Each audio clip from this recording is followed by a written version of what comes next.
Okay, so I just finished A Game of Thrones. This is the first book in A Song of Ice and Fire by George R. R. Martin, and I have the feeling that by the time I finish the whole series, I'm going to be very anxious for the next book to come out. So hopefully that's out by the time that I finish it.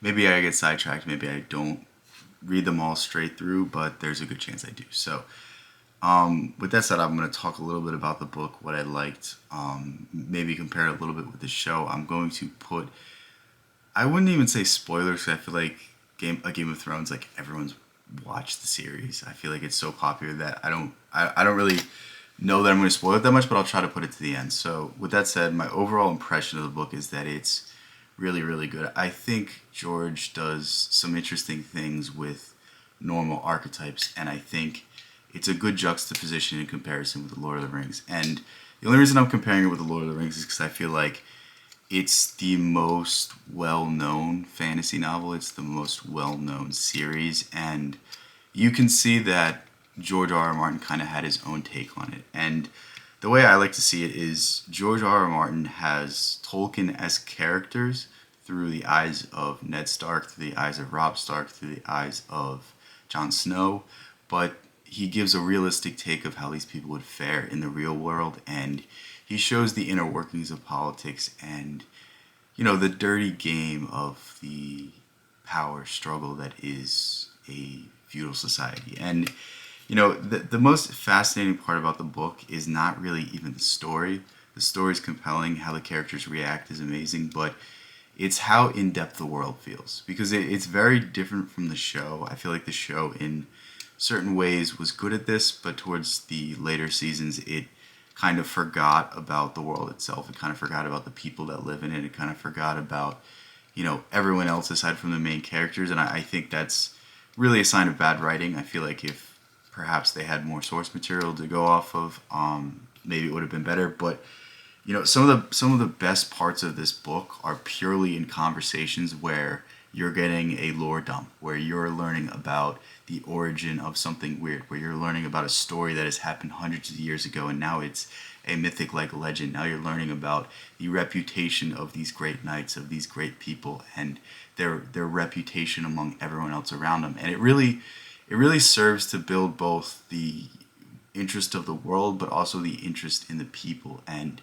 you know how these people carry themselves, and how they base their own opinion off of this mythic like reputation. And it really is fascinating in that way. And I think there's certain things that I like about the book, there's certain things I don't like about the book. I'm not here to criticize this book that much because I think it really, really is a great work. Obviously it's not perfect. Obviously there's things that, oh, if you did this, but perhaps some of those are purely conjecture and purely me just being, well, in this situation I would have done this. And that's what I can really appreciate about this book, because the characters don't always make the right decision, but they're always justified in their decisions. They always have some sort of basis for making them. They never do anything dumb. It's not like a horror movie where the person goes directly where they heard the noise instead of running out of the house immediately. And that's what I think is awesome about this work. It really was the fastest 800 pages I've ever read. I finished it in less than a week, and I can't say I had a bad time. Truly, throughout the whole time, I'm enthralled. Certain parts are not as interesting as others, but you know, the style is fairly simple, but I think it does wonders. And style basically is that each chapter has a character that is the POV, point of view. I don't know why I tried to combine both of those at the same time, but basically it follows one character, it follows their conversations with people, and through this you can experience the whole world. And I think it's the best way to probably do a work like this, and I think it in some ways shows more than the series does. And honestly, I'm happy that I watched the series first, because I can kind of follow along more because I know the general outline. But it's fun to go back and spend more time with something that I loved and get those extra details, get those extra little bits. Some of the interesting differences I find in the show is I feel like Joffrey is much more brutal the psychological torment he gives to Sansa is much more in depth and much more sadistic in that sense, that he's doing it for the sake of showing he has power. You see a little bit more depth to his character, and you see that he acts brutally because he's always been given anything but never been given the respect, and he tries to make people like him through using his power and showing that he can do this. So you better listen to him. You better be his friend. You better be nice to him, and it's almost tragic in that sense. And overall, I'm super pleased with the work. And now I'll start talking about some of the more interesting things. So the first book is basically the story of a series of events that leads to a war. And the war is between five kings. I don't feel like listing them because I'm going to forget one. But basically, the king in the beginning of the story dies. Robert Baratheon, he dies. And his best friend, Ned Stark, who was the main assistant, the hand of the king, basically, he discovers that Robert Baratheon's sons are bastards, and he does not want to give the succession to the bastard children, and he tells the mother. The mother's like, no, and then they lock him up. And it's interesting because I think Ned Stark was meant to be the Aragorn-like character. The great warrior, the great soldier, the great commander, the honorable man, the man that follows his vows no matter what. And it's realistically what would happen if there was someone like that existed in politics. Because he's constantly backstabbed, he's constantly taken advantage of, he takes people at their word, he tries to be honorable. Yet if he just sacrificed his morality in one instant, he would become the most powerful man in the kingdom.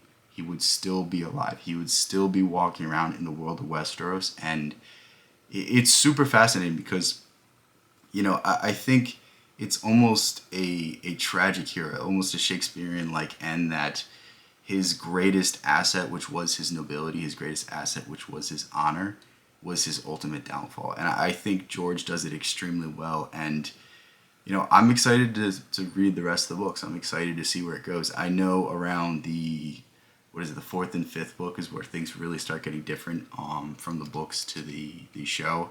I feel like I kind of did myself a disservice because I probably watched the show like 3-4 times, and I wouldn't say I know it in and out, but I know it well enough to be like, oh, well, this scene's happening. So I kind of took away the surprise. But again, I always think it's interesting to watch the TV show, watch the movie first, because you kind of know what you're in for, and you can kind of pick up the details. It's almost like you're rereading it for a second time, but you can really appreciate the things that were omitted. You can really appreciate where the adaptation was done well or where the adaptation was done wrong, and where the real author took things instead of some Hollywood executive, some corporation that said, well, we can't show this, we can't do this. There's a certain rating, so we can't show this, we can't say this, where we can't do, like, you know what I mean? It's interesting to see where George R. R. Martin would go with complete creative control. And I'm definitely going to continue to read the rest of the series. I definitely recommend it. I definitely suggest that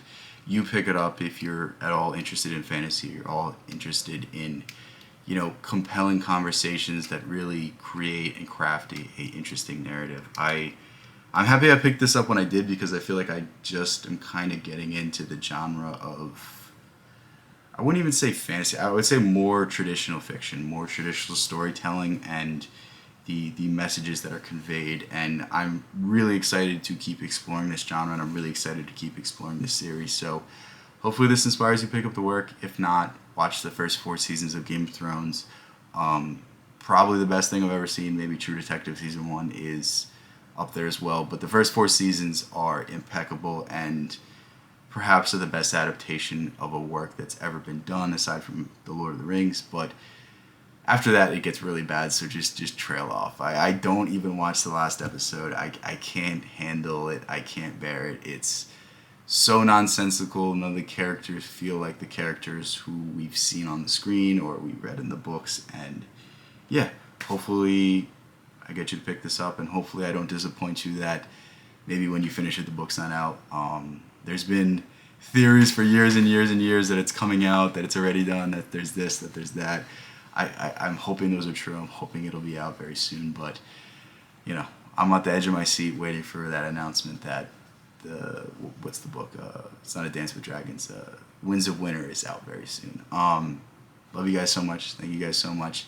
I'm gonna read a few books that are probably shorter so I can do more dedicated book reviews, but I'm probably gonna go back to this series. So if you like the videos that I've been releasing lately, then thank you guys. If you don't and you made it this far, I appreciate it as well.